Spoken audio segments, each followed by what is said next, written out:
एक बड़ा बयान दे दिया है। उन्होंने कहा कि मैं अब ज्यादा काम नहीं कर सकता, नई पीढ़ी को काम करने का मौका दिया जाना चाहिए। तो बहुत बड़ा यहाँ पर बयान दिया गया है नितिन गडकरी के द्वारा। उन्होंने कहा कि नागपुर के एकलव्य एकल विद्यालय के समारोह के दौरान ये बड़ा बयान उन्होंने दिया। उनका कहना है कि मैं 30 सालों से सार्वजनिक जीवन में लगातार काम कर रहा हूं। मैंने कई उतार चढ़ाव देखा और कई पुरस्कार भी पाए हैं, लेकिन मैं अब ज्यादा काम नहीं कर सकता। नई पीढ़ी को काम करने का मौका दिया जाना चाहिए। सवाल यह है कि नितिन गडकरी ने ऐसा बयान आखिर क्यों दिया है? इसके मायने क्या है, इसका सही जवाब तो गडकरी ही दे सकते हैं, लेकिन इस तरह के बयान ने सियासी गलियारों में हलचल जरूर मचा दी।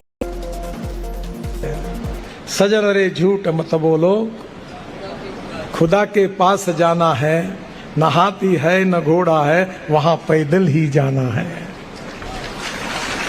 मिळालेलं आयुष्य उत्तम जगलं पाहिजे, स्वतः जगलं पाहिजे आणि इतरांचं आयुष्य चांगलं जगवण्याकरता मदत केली पाहिजे। आणि हेच काम म्हणजे सामाजिक दायित्व, हेच काम म्हणजे राष्ट्रीय जबाबदारी आणि हेच काम वाढवायचं आहे। खरं म्हणजे मी प्रेरणास्त्रोत वगैरे काही नाही आहे, आजकाल मी काही जास्त काम करू शकत नाही। ज्यावेळी करू शकलो तेव्हा आता मी पण कामातून माझं पार्टिसिपेट कमी झालं। मी सगळ्यांना सांगितलं तर नवीन नवीन पिढीच्या हातात काम दिलं पाहिजे। नवीन लोक आलेत, जुने त्यांना मार्गदर्शन करतात आहेत आणि हळूहळू पुन्हा काम वाढतं आहे आणि वाढलेल्या कामामध्ये आता अजून जास्त वाढतं आहे आणि एक दिवस हे काम एवढं वाढेल की महाराष्ट्रातल्या एकही आदिवासी गावामध्ये अंधार राहणार नाही, तिथे विकासाचा प्रकाश निर्माण होईल। और हमारे साथ में ज्यादा जानकारी के साथ हरीश तिवारी हमारे संवाददाता जुड़े हुए हैं। हरीश, सवाल ये कि नितिन गडकरी 69 साल के हैं और उनकी तरफ से 30 साल से ज्यादा पब्लिक लाइफ में काम किया गया है। उनकी तरफ से ऐसा बयान आना, क्या सियासी मतलब इसके निकाले जाए? जी बिल्कुल भी, जब भी नितिन गडकरी कोई भी कार्यक्रम में होते हैं तो आम बोलचाल की भाषा में ही जो सामने ऑडियंस होती है उनसे बात करते हैं, उनसे कनेक्ट होने की कोशिश करते हैं और हमेशा उनके बयान में कुछ नई चीज देखने को मिलती है। तो ये भी एक मौका था जब नितिन गडकरी ने इस तरह से बात किया और उन्होंने कहा कि अब वो कहीं ना कहीं थक चुके हैं। जिस तरह से पहले काम कर पाते थे अब काम नहीं कर पा रहे हैं और जो नई पीढ़ी है उनको आगे लाना चाहिए। उनका इस बात को भी लेकर था क्योंकि हमेशा से ही उनकी विकास की ओर वो फोकस करते थे और कई क्षेत्र है, सिर्फ वो सड़क पर ही काम नहीं करते हैं, वो कृषि में भी बहुत अच्छा काम है।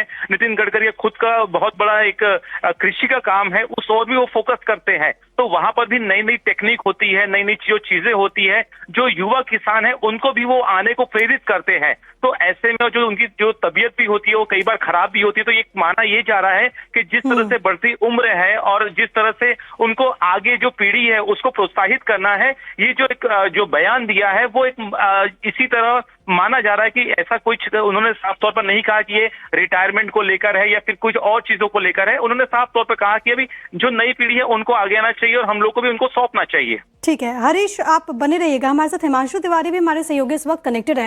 हिमांशु, क्योंकि नितिन गडकरी एक ऐसा चेहरा है मतलब जिनके काम का मुरीद तो विपक्ष भी है। हालांकि अगर E20 वाला पूरा अगर हम एपिसोड छोड़ दें तो लगातार अलग अलग मंचों से हमने देखा कि कैसे उनकी सराहना विपक्ष के नेता भी करते आए हैं। इस बार अगर नितिन गडकरी मंच से कह रहे वैसे मोड़ पर जब चर्चा होती है कि आप जो युवा हैं उनको आगे लाया जाए, वो कहते हैं कि मैंने बहुत काम कर लिया है, 30 साल से पब्लिक लाइफ में हूं, और अगर वो ऐसी बात कर रहे हैं कि नई पीढ़ी को आगे आना चाहिए तो इसके क्या मायने, इसको जरा डिकोड कीजिएगा हमारे लिए। देखिए, निश्चित तौर पर यदि केंद्रीय मंत्री नितिन गडकरी इस तरीके का बयान किसी इवेंट में देते हैं कि युवाओं को आगे आना चाहिए और अब जो हस्तांतरण है, मतलब जो उनकी लेगेसी रही है वो अब आगे युवाओं को दी जाए, तो निश्चित तौर पर ये एक बहुत बड़ा संकेत है। राजनीति से वो रिटायरमेंट लेना चाहते हैं या फिर वो अपने मंत्रिमंडल से वो रिटायर होना चाहते हैं या मंत्रिमंडल की जो जिम्मेदारियां हैं उसको अब हस्तांतरित करना चाहते हैं, ये इन दोनों में से किसी एक बात का संकेत हो सकता है। लेकिन यदि उनके काम की बात करें तो महाराष्ट्र से लेकर केंद्र सरकार तक वो जब जहां रहे हैं, जिस पद पर रहे हैं, वो पार्टी के जब अध्यक्ष भी रहे हैं, तभी भी उन्होंने जो है नया पार्टी का कार्यालय जो 11 अशोक रोड पर था उसका निर्माण कार्य कराया। कार्यकर्ताओं के लिए अच्छी सुविधा हो उसकी व्यवस्था की थी, और फिर जिस तरीके से पूरे देश भर में रोड नेटवर्क का उन्होंने जाल बिछाया है, उसके चलते कहीं ना कहीं ये कहा जा सकता है कि उनका जो काम रहा है वो उनके विपक्षी दलों के लोग भी उसकी सराहना करते रहे हैं और प्रधानमंत्री खुद इस बात को देखते रहे हैं। प्रधानमंत्री ने कई बार जब बड़े बड़े हाईवेज का, एक्सप्रेस वे का, बड़े बड़े पुलों का जब उद्घाटन किया है, उस दौरान वो वहां पर मौजूद रहे और प्रधानमंत्री खुद लोगों को बताते रहे कि ये जो काम है ये एनडीए की सरकार द्वारा किया गया है। तो उनके कार्यों को बताकर भारतीय जनता पार्टी ने निश्चित तौर पर जनता के सामने रखा है और उसकी वाहवाही भी ली है। लेकिन बिल्कुल हिमांशु, लगातार नितिन गडकरी के काम की सराहना होती रहती है, लेकिन जिस तरीके से उनकी तरफ से बयान दिया गया है तो उसका क्या मतलब निकाला जाए? हिमांशु इसका जवाब लेंगे, लेकिन इस वक्त कांग्रेस पार्टी की तरफ से राशिद अल्वी साहब इस वक्त हमारे साथ जुड़ गए। हिमांशु आप जवाब दीजिएगा, लेकिन उससे पहले राशिद अल्वी साहब बहुत स्वागत है आपका।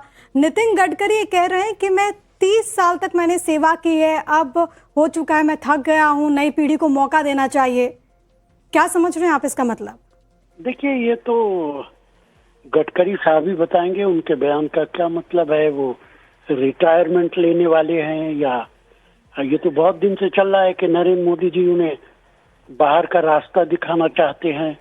बहुत मुमकिन है उन्हें यह एहसास हो गया हो कि इससे पहले कि उनके खिलाफ कोई कार्रवाई की जाए वो खुद रिटायरमेंट ले लें। लेकिन जो भी कुछ है ये तो बीजेपी का अंदरूनी मामला है। आपको क्यों लगता है कि कोई कार्रवाई की जाएगी? मतलब उनका तो इतना अच्छा काम है, आप लोग भी, कांग्रेस पार्टी के बड़े नेता भी कई बार तारीफ कर चुके हैं। देखिए, मैं भी कई बार कह चुका कि अगर वो प्रधानमंत्री होते तो ज्यादा बेहतर होता। लेकिन जब से ये एथेनॉल को उन्होंने वकालत शुरू की और अपने बेटों की कंपनीज के एथेनॉल खरीदने शुरू किए और लगातार वो उसकी वकालत करते रहे, उनके बेटों की 500 करोड़ की कंपनी 5,000-7,000 करोड़ की बन गई, तो उनकी इमेज बहुत खराब हो गई। हर आदमी चर्चा करने लगा कि भाई गडकरी जिन्हें हम बेहतर मानते थे उनकी इमेज बहुत खराब हो गई है। तो कल में और आज में बड़ा फर्क हो गया है। आज गडकरी जी की वो इमेज नहीं रही जो एक जमाने के अंदर थी। हम भी तारीफ करते थे, लेकिन आज जिस तरीके से सारा हिंदुस्तान परेशान है एथेनॉल को राशिद जी, लेकिन सवाल यह है, उनकी तरफ से ये बात भी कही गई है कि वो नई पीढ़ी को मौका देना चाहते हैं। अगर उनकी तरफ से ये कहा जा रहा है तो कहीं ना कहीं ये भी तो हो सकता है कि वो ये बात समझ रहे हैं कि युवा पीढ़ी को आगे आना चाहिए और बेहतर काम करना चाहिए। देखिए, ऐसा अचानक कोई नहीं करता है कि ऑल ऑफ ए सडन वो कहे नई पीढ़ी को आगे आना चाहिए। अभी तक तो उन्होंने ये बयान नहीं दिया था।